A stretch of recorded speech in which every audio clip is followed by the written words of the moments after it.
Well, Neal, that was some turnaround in the final 12 minutes of the game. At that point, did you see a way back?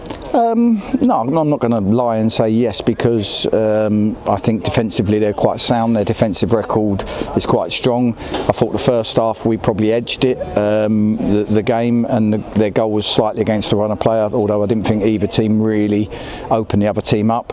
I thought then 20 minutes second half we lost our shape a little bit, trying to chase the game a bit early, and the message at half time was, don't go 2-0 down, don't go trying to chase too early. And then we got to about 60-65 minutes and me and Quinny thought, right, now's the time to take a risk. If we lose, we lose. We put Dallo on and big man on, and we tried to play we changed to a diamond to try and chase the game, equalised, then thought, right, we'll change back to a 4-4-2, but kept the two strikers on the pitch, and it paid dividends in the end. And the one thing we did say is we know how fit we are, and we know what huge stats that we hit, so we felt like the longer the game went on, the more we would be the team in the ascendancy.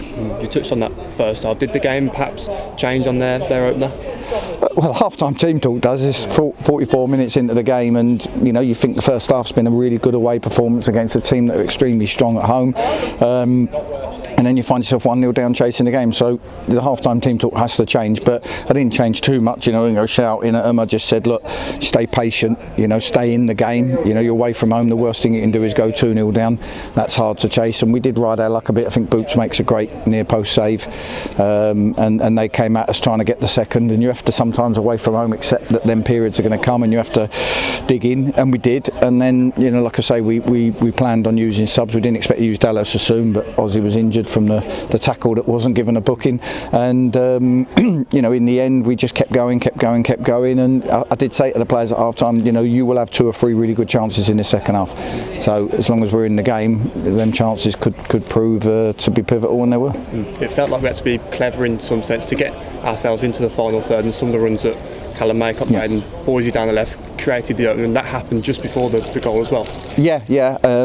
It did, and that was when we changed to a diamond. So all of a sudden they've got a different problem. They've got 2 centre forwards playing up against them. They've got Joe playing as a 10 running in behind them. So we tried to cause them a different problem, and because of that we were a little bit open. Cal Maycock making his runs as we expect him to, but Cal Maycock's incredible legs, incredible energy to keep running, and he kept asking their midfielders to chase him, and then when he gets in there he's good at travelling with the ball. He does great for the first goal. Look, Hudlin's obviously, you want him to get up in the air. The first goal is a tap, and he's good to be there in that place, but the second one, that's what he's got to be all about, isn't it? Yeah, I mean, again, how many times do we have to talk about Ryan Barnett as well? He's the other night, the other day he got assist. Like I said, his ability to cross on the run is frightening, and we just hoping for him to dig out a great cross, and it was inch perfect, and we're probably critical of Carl's heading for someone who's 6'9", but he did great with that one, back across the goalie, down, and like I say, Barney put on a plate between them. It was brilliant. You feel like a big win away from home against a side battling in a similar position? Yeah, of course. If I'd have said to you we'd take a point today, you'd have been happy. It would have been a good result to get a point. Because of their home form, they're one of the top 4, and we've got to play Stockport the same, Wrexham are the same, Halifax the same. Their home form's exceptional, Bournemouth.